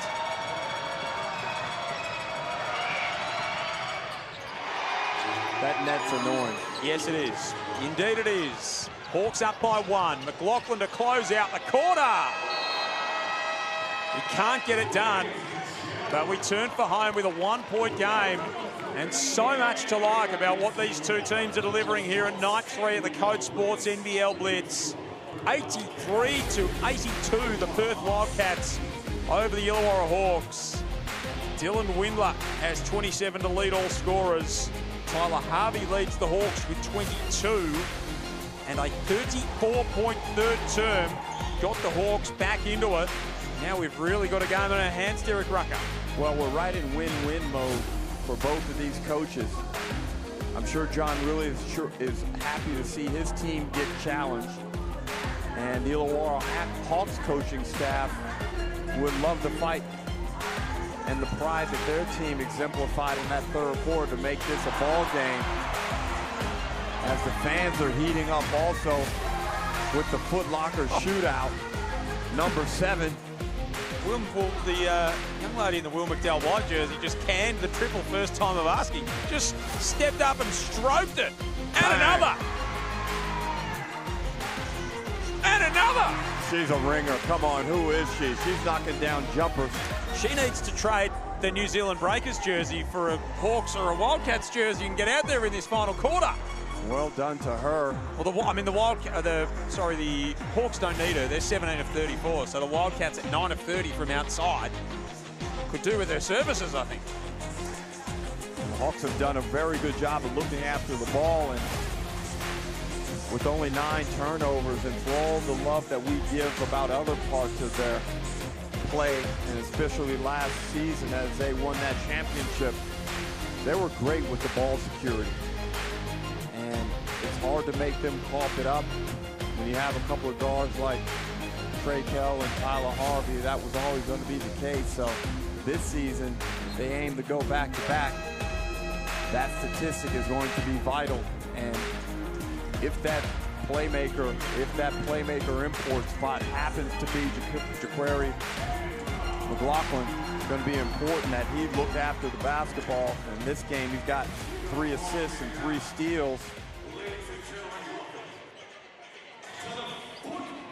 15 points as well from McLaughlin, so he gave the Hawks what they wanted in that third term. Only 1 turnover. We went all the way to overtime last night, Ruck. Let's see how this last term pans out. Night 3 here at the Code Sports NBL Blitz. Terrific to have you with us. And it is the Wildcats up by 1, having led by 14 at a couple of points in that third term. And Pepper was lucky there that there was a foot violation because he tried a pass that absolutely was not available. That was going to result into a turnover. Been a mild Pepper this evening, Elijah. Yeah, but he can heat up. He can get you 15 in a matter of minutes. Real quick, or if you're in the NBL on West, get you about 50 in a matter of minutes. Oh, almost called for the walk there. Hoofton and Mayen, guarded by Peatling. Russo Nance with the heave. Almost kept alive by Hoofton. And the Hawks will come back the other way. They trailed so much of this early stage of this game and fought their way back into it, and Ja'Cory McLaughlin was a big part of it in that third period. Aquera gets a hand on it that time. He comes up with it. Try to get it to Swakala Bullock, who fumbled it away.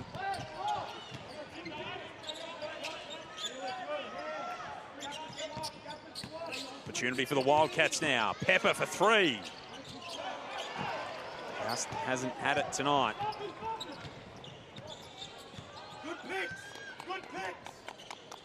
You see the stats for McLaughlin. We've spoken about him a couple of times. On trial for the Hawks at the moment. Aquera with another block, another closeout. Peatling makes good of it, takes the lead back for the Hawks. Peatling stays with it. Bad decision to try and launch that 3 over Aquera, but fortune worked out for him. Nice touch off the glass to put Illawarra back in front. Hoofton from outside, that won't go. Falls into the lap of Russo Nance. Mayen, the corner 3 ball. Tough bucket. Perth on top again. The lead continues to oscillate between these two teams here in this second half. And now Mayen on the... It was a gilt-edged opportunity. The door was wide open for Lat Mayen, and he hit his head on the door frame.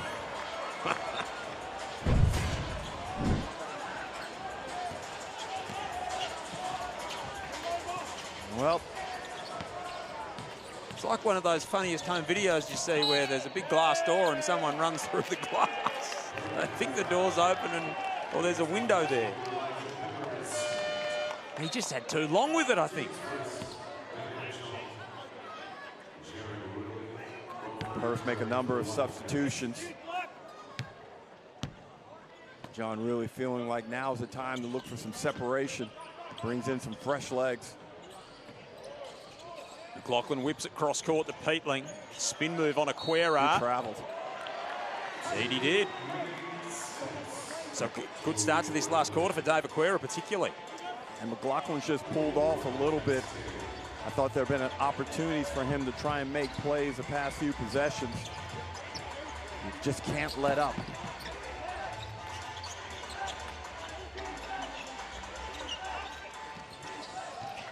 Here goes Aquera on the offensive end. Peatling gets a little bit of his own back. 2-point game. 7 minutes to go. McLaughlin soaring to the hoop, ties it up. He will have a chance to put the Hawks back ahead. And that's what I'm talking about. Maybe he's just feeling a little bit of fatigue.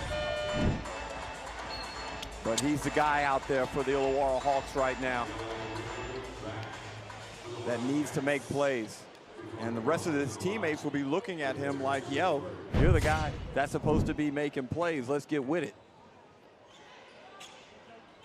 Misses the free throw. Tied at 86. 7 minutes and 5 remaining. Joel Peterson and Derek Rucker with you. Great to have you with us at the Code Sports NBL Blitz. Night 3 is delivering. Good matchup, Blanchfield and Windler. Two very cagey and crafty operators. Windler relocates, fires, looking for 30 points on the night, left it well short. He's got 27 to lead all scorers. Harvey's got 22 for the Hawkies. McLaughlin's got 17. He's working on Windler.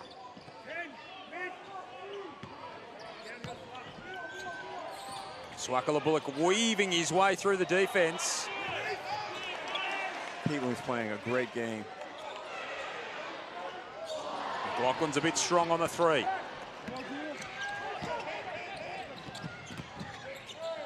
Windler loses the handle. Out to Henschel. Wow, a powerful rebound from Wani Swakala Bullock, who comes from 3 deep and just straight palms it. Fouled his own teammate. Oh, look at him rip that thing out of the air. We know Swakala Bullock's value. Did a great job in the postseason defensively. Had a very good NBL25 campaign. It just wears down offensive players with effort. It may not always be the most technical form of defensive effort, but by and large, he comes out in front in most one-on-one matchups. Crowd very much getting involved at the moment. No doubt. Trying to get that noise meter up. Yes, exactly right. Not for everyone, as you can see, but the kids are loving it. Plenty of jerseys scattered around the crowd. A Washington Mystics jersey thrown in there. The old Allen Iverson Philadelphia 76ers as well. It's great to see plenty of NBL colours in the stands. All forms of basketball represented here at the AIS Arena. Day 3 of the CODE Sports NBL Blitz here in the nation's capital. I flew in today, Ruck, so I'm very much looking forward to going exploring tomorrow. Going to try and brave the early morning chill for a run around Lake Burley Griffin, and then maybe head up to Parliament House with my political correspondent Felix von Hoff. Yeah. And then just down the road as well, the NRL's on tomorrow. So I'm thinking about checking out the Raiders and the West Tigers before we come to work tomorrow afternoon. Yeah, that will probably be fairly one-sided. Yes, I would imagine so. The team in green have been a powerful force this year. Sport on in the nation's capital. I think the Socceroos are playing here in the next little while as well. Of course, the GWS Giants, AFLW, were here a couple of weeks ago. They got absolutely spifflicated by Essendon, but it's a great place to go and watch footy down at Marnica. So much happening in this part of the world. That's just from a sporting sense. Well, I think our colleague Joe Healy actually went out to the Canberra Wine District, which is only about 35 minutes away from the city center. Nice. They've got, can you guess how many vineyards they have? It's somewhere between 50 and 250. Give me a number. So we're talking like vineyards. Yes. Between 50 and 250. I'm going to knock it on the head and say 150. 140 is the answer, Joel, and more than 50 wineries. Yeah, right. Didn't know that. Sure they'd produce some very nice stuff. Of course, we saw Jack and Pete at half-time checking out Capital Brewing Co. Makes some of the best craft beer going around. So plenty to see and do in the nation's capital as Mason Peatling underneath is fouled. Tied at 86, 5:14 remaining here in quarter number 4. Second game of the evening earlier tonight. The Southeast Melbourne Phoenix went down to the New Zealand Breakers 109 to 101. Game that left Josh King, looked like, from what I was seeing sitting behind him for most of the game, pretty frustrated with the way the Phoenix played. Yeah, well, coaches really get disappointed when they try and establish an identity within a group, or they feel that there are some non-negotiables in their coaching mantra, and those non-negotiables have been violated.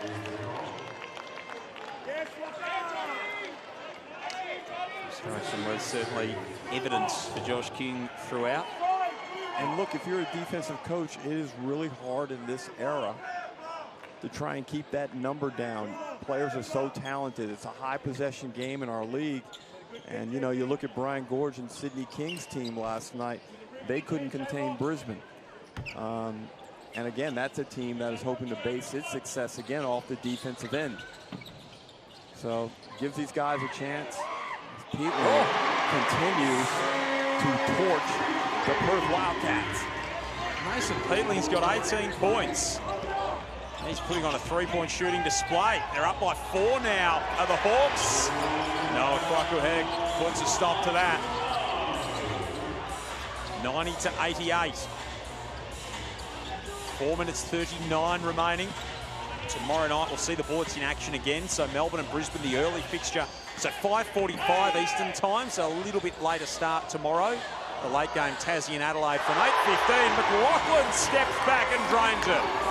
And he's putting that boogie on him now. Really come strong in this second half. He's got his scoring tally up to 20 points. He's doing what he needed to do. Only had the 2 points at half-time, so 18 here in the second half for Ja'Cory McLaughlin. And comes up with a key block shot there as Windler went to the non-preferred right hand. Nice pass there from Really.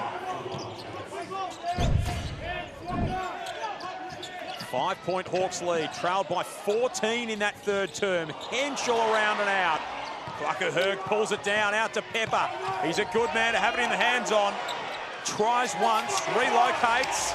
Terrific defense from the Hawks again. Swarming, snarling defensive front. Doing it all without Tyler Harvey and Davo Hickey. Let's see what Perth do with this on ball if they change the coverage. They go a drop switch. Treated to another terrific contest here in the late fixture at the Code Sports NBL Blitz as Ja'Cory McLaughlin continues to impress. He's up to 22, and the lead is out to 7 for the Hawks. Windler.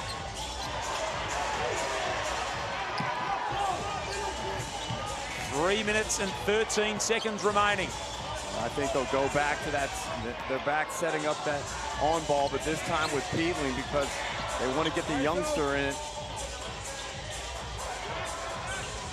Two number 9s in the corner. Wani Swakala-Bullock guarded by Riley. Gets the switch onto Pepper. Swatted by Windler. Wildcats race up the other end of the floor. Whoa. Henschel flies inside. Hard foul.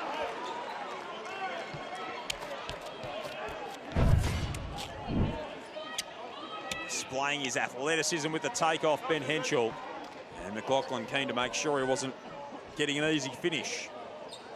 Wagstaff and Russ O'Nance get set to check back into the game for Perth. Dan Greeter's coming back in for the Hawks. Tyler Harvey is back on that Hawks bench. Can't see Davo Hickey still. Of course, he left with that poke to the eye in that third quarter. And with Henschel going to the line to shoot 2, John really has an opportunity to inform his troops to see what type of defense. Just seeing with Jesse Wagstaff and trying to communicate to see if they're jumping into a full court press here, just to probe a little bit. It's not desperate yet. Down 7, potentially down 5. 55. Unsportsmanlike. It's an unsportsmanlike foul. Wow. It was a hard foul at first look. So that changes the dynamic. Henschel will have. Get the free throw. Perth will get possession off the back of it. And now they're in the bonus as well. So over the last 2:46 here, every foul will send Perth to the stripe.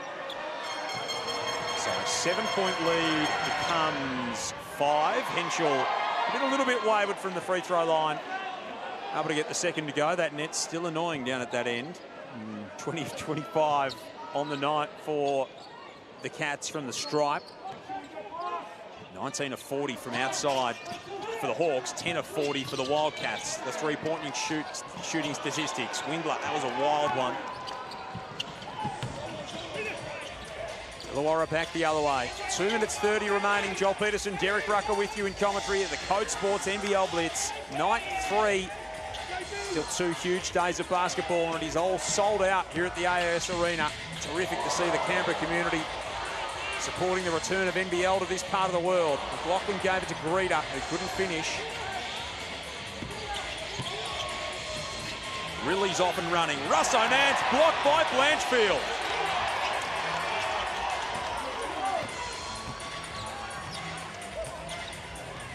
Now this is where coaches really want to see good execution on the offensive end. 0 turnovers, high quality shots each possession. They get into the high on ball, well executed. Mason Peatling for another 3!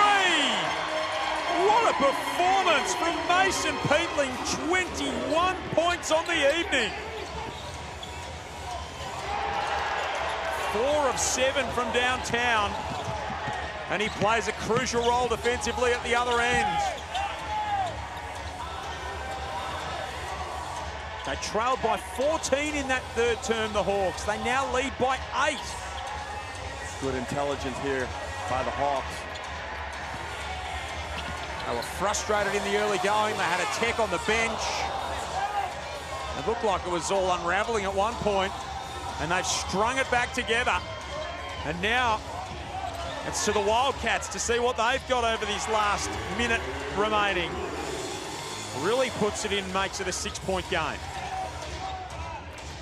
And it all comes down to execution now.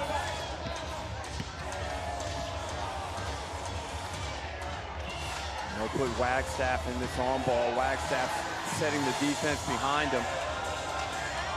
Good decision by Wagstaff and Windler. Peatling for another. It won't go. And the Hawks will have to amp up the defense again. Windler's got 27. Russo Nance in the corner. Good ball movement to the veteran. Wagstaff can't hit, and that might just do it. What a critical role Ja'Cory McLaughlin's played in it all. Almost gives it up. There's a foul as Henschel and really pressure the ball. It was Henschel called for the reach. Ja'Cory McLaughlin's played 34 minutes, and I think a few signs of fatigue, but if we go back to the question you asked me just as we started the third quarter, and I responded that he needed to do something in the next few possessions, well, he did a lot. Oh, yeah. And it was for longer than just a few possessions. I think he's probably solidified a spot, because you have to ask yourself to go through all the logistics of getting a new player in, and I'm sure they have some ideas in the back of their mind in terms of talent. But do you want to go through all of that? And is the player going to be significantly better than what you already have and someone who's been working with the group? So some thinking to do for the Hawks, some thinking to do for the Wildcats as they'll leave with their tail between their legs. And a 14-point deficit turns into an 8-point win for the Hawks, who leave the Code Sports NBL Blitz on the winning side of things. The defending champions produce a performance with some real resolve to close out their pre-season campaign here at the Blitz. 100-92, they win it after trailing by 14 points at the half. And again, in that third term, it was 68-54. Not long after that, it was 68 apiece. And the Hawks produced a second half there that will give them plenty to like about what they could do in NBL 26, D-Ruck. That's correct, JP, and excellent productivity from the backcourt. And Todd Blanchfield also came in and got 14 points. And just a note to Hawks fans, I just got word from Tyler Harvey that he is okay. Didn't play much in that fourth quarter, but he was outstanding in this game. Good to see him find some form, but the man of the game was McLaughlin. He got it going in the second half, finished with 24 points, 5 assists, 3 steals. And all of these points were significant. I thought he did a good job of running the offense down the stretch, made good decisions in crunch time. And I think the Hawks may have found their guy to fill that final spot. Once JaVale McGee comes here, that will certainly change the shape of how this team looks. But to know that they may have a piece in the lead guard spot that they can go and feel comfortable with, I'm sure that's going to add a lot of calm to Coach Justin Tatum's mindset. So you've seen enough? Yeah, I think, I mean, we're 3 weeks out. Is it, like I said, is it going to be significantly better than what you already have? And I think right now, just ride with him. He was solid in game 1, better here in game 2. And I think the message to him is you must be aggressive at all times. We can't have the performance that you put out there in the first half tonight. The second half was inspired from Ja'Cory McLaughlin. He had 24 points to lead the Hawks. Harvey had 22, Peatling 21. Dylan Windler had 27 to lead the Wildcats. 23 pointers from the Hawks in the end. And they turn a 14-point deficit into an 8-point win to close out night 3 here at the NBL Blitz after the Southeast Melbourne Phoenix lost to the New Zealand Breakers 109-101 earlier today. 2 games to come tomorrow, Ruck. We see in the early game Melbourne and Brisbane, and then Tassie and Adelaide. So both of those games are going to be fascinating their own way. Well, Brisbane have a real chance to make a statement and have a chance to win this competition if they can knock off Melbourne United. Not only is it a good thing to try and win this for them, although traditionally and historically it hasn't been a great omen, but the fact that they could beat Sydney and Melbourne United, 2 of the blue chip teams in the NBL, if they can beat them over the course of a few days, that would give them a lot of confidence. And obviously, Melbourne United are in a different situation. We know the power that they have.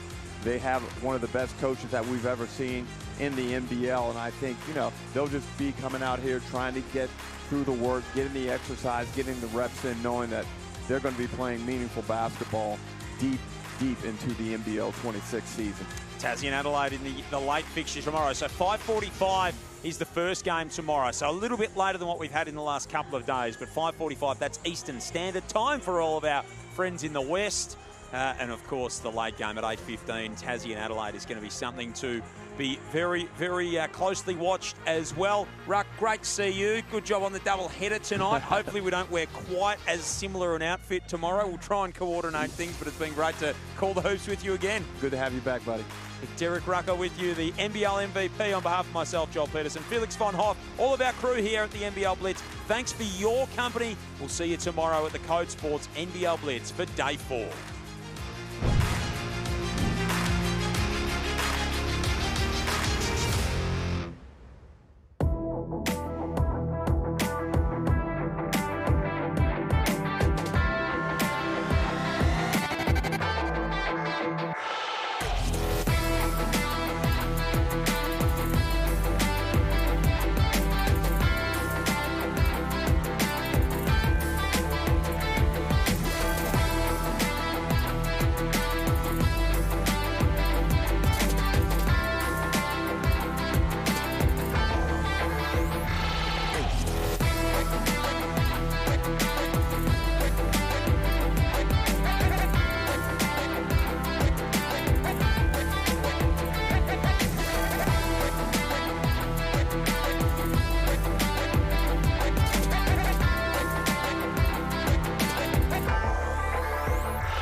This is RF2. I'm talking to RF2 22222 here. RF2. RF2. Happy?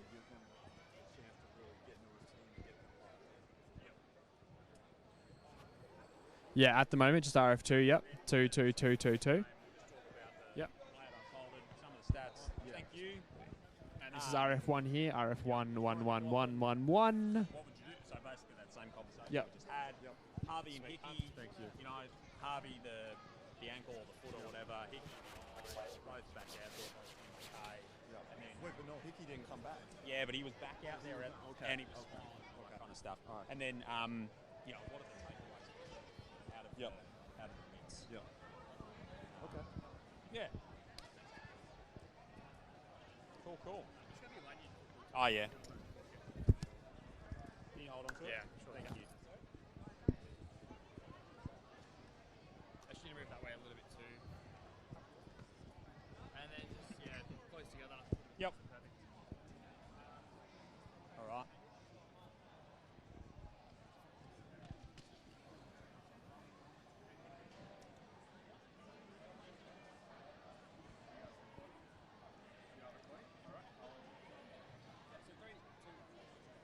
Night 3 is in the books here at the Code Sports NBL Blitz. NBL now coming your way. Joel Peterson alongside NBL MVP Derek Rucker.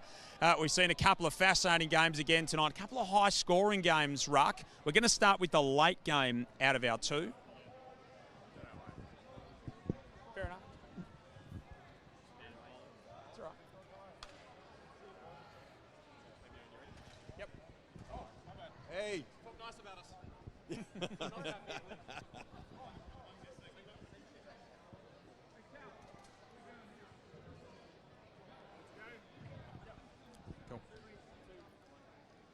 Night 3 is in the books here at the Code Sports NBL Blitz. And what a game and what a night we've had of action so far. Joel Peterson and NBL MVP Derek Rucker with you. 2 games in the book, both of them high scoring. Southeast Melbourne and New Zealand was the first game. The Breakers won that by 8. The late game was all kinds of fun. The Illawarra Hawks, they beat the Perth Wildcats by 8. 100-92 in the end. They trailed by as many as 15 points in that ball game, D-Ruck. They fought their way back. They didn't just rely on one player to do it. It was a pretty mature performance from the Hawks. It was, and Illawarra showed that championship pedigree. People keep expecting some type of hangover, but I don't think it's going to happen. They have too many guys that believe in themselves and that play with a high level of pride. And I thought Tyler Harvey in the first half just kept them in touch, just kept up their fighting spirit enough until Jaquari McLaughlin came in. And he was outstanding in that second half. In the third quarter, he really started to play aggressively, and it changed the fortunes and got the Hawks back into this basketball game. And then once he got confidence, you could see other Hawks players really feed off of it, in particular Mason Peatling, who had an outstanding game as well. But a very good performance from the Hawks. They were a bit flat in game 1 against Adelaide, so I'm sure as a collective that they were very happy to get this win tonight and come from behind in doing so. And it was all the Wildcats early. I mean, they led by 15 early in that third period. They led by 14 at halftime. The Hawks had a bench tech. There was just all kinds of stuff happening, and it just seemed like it wasn't going to be the Hawks' night. And then all of a sudden, I asked you at the start of that third term in commentary, you know, what would you be thinking in terms of Jaquari McLaughlin in that trial period that he's on at the moment? Where would your decision sit? You basically said, well, now's the time that he needs to get busy. Get busy, he did. He ends up with 24 points to lead the Hawks in scoring. He orchestrated the comeback. They turned a 68-54 deficit into tying the game at 68. It was a really, really strong performance in that third term. Yeah, and I like the way that he did it. He was able to create opportunities for himself off of the bounce. He was able to get to the bucket. He drew fouls. He was able to create opportunities for his teammates. And with lead guards and the role that he could potentially play with this Illawarra Hawks team, he's got to be able to sense the moment and understand what he's coming into. And I think he's intelligent enough as a basketball player, and I think he demonstrated that tonight, that he can pick his moments to impact basketball games. Keep in mind, Joel, they lost Tyler Harvey in the second half, and William Hickey was in and out of the lineup, and he was still able to thrive, speaking of McLaughlin. So do you go with him now? Do you go ahead and lock him up? I think so. it's too risky to try and bring somebody in this late, I'd be stitching him up. Now, our colleague Felix Von Hoff just after the game said maybe you offer him a month-to-month deal.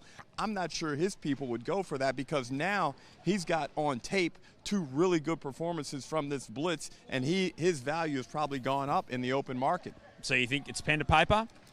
For me, if I'm the Hawks, I'm getting it done. That provides some stability. You know what your team is going to look like. Now let's move on. He's good enough to play in this competition on a very good basketball team. You spoke of an interrupted second half for Tyler Harvey, who went down with what looked like a foot injury or an ankle injury. You had a quick word to him after the game. He said that he was all good, and Davo Hickey, who left, he first got a hit where you don't want to get hit, and then he got a poke in the eye from Jesse Wagstaff. He didn't come back in the last quarter, but he was out there in the celebrations after the end and had a smile on his face. So hopefully the signs are good for both of those. Of course, the Hawks head now to Singapore to be part of the International Cup event there. The Perth Wildcats head home. They play part of a series against a couple of Japanese B-League teams coming up. What do you think their takeaways are from a blitz that netted them a win and a loss, a win over Melbourne United and a loss to the Hawks tonight? Look, they've got plenty of firepower to come back in that lineup. JLA, Christian Doolittle, Perth are going to be fine. John really would come out of this just feeling probably pretty good,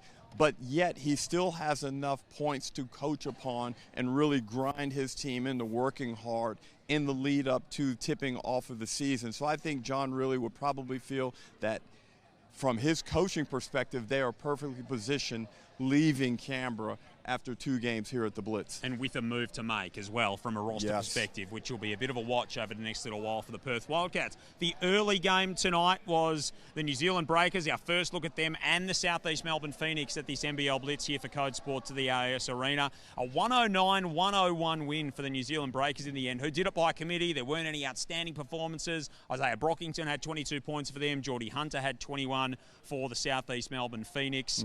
They got away to an early lead. They kind of just put it into cruise control from there. What were your takeaways from that first game? I like the backcourt combination of Isaiah Brockington, of course, Parker Jackson Cartwright, who is one of the stars of the competition.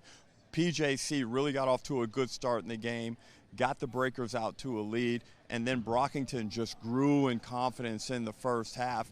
PJC backed it down, as we know he's willing to do. He's such a good teammate. He's not a selfish player. And then Brockington was able to display the attributes that made him a fairly early signing in the piece in terms of imports go. Sam Menenga was really good. I thought New Zealand looked a lot better than I had anticipated. Coach Kopp looks like he's more comfortable in his role, and schematically, I like what they were doing. Defensively, they probably got some growth in terms of trying to be a top 6 team. But I think that was a positive first step for the New Zealand Breakers. No Lopez, no Baker, of course, at the moment for them. Did you like what you saw from Brockington? I did. And coming into the game, we had heard some whispers that he may not be up to speed, but I'd have to dispel all those whispers and say he looked really good. He's strong with the basketball.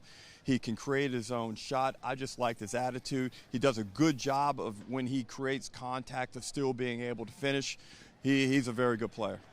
What about the South East Melbourne side of things? I sat behind their bench and there was some frustration from Josh King at different times. They didn't seem like they played with the required effort and intent that he would have wanted tonight. What did you read into their performance? Yeah, the defensive end would have driven him crazy. This is a guy who changed the fortunes of this franchise through outstanding defensive play in NBL 25. And I don't care how long you've been practicing in the lead up to the Blitz, I think he would have wanted to see a better defensive intensity level than what they saw tonight. They gave up a lot of points, and I think, again, similar like I said with John Riley, sometimes coaches want a reason to coach hard. And now I think Josh King has that reason over the next couple of days to try and get his team ready, not only for Game 2 of the NBL Blitz, but for the start of the NBL season. And they need to get out of the gates quickly. They have a good Australian nucleus, and I think, he'll want to ramp those guys up. And look, they've still got players that come into the mix. I may have some questions about some of the personnel and some of the talent they have, but I think as this season goes on, Josh King will have those guys right. They'll get another look at it against Sydney a little bit later in the week as well, the Southeast Melbourne Phoenix. 2 games tomorrow, Brisbane and Melbourne. Of course, Melbourne lost to Perth in their first game. Brisbane looked really good against the Sydney Kings. And then Adelaide and Tassie. So there are 2 games tomorrow. They're going to be just as interesting as what we've seen tonight. The games have been great, man. They the games have been really good. This game, the final game, had the threat of getting out of hand, but, you know, teams continue to fight. And I said it last night.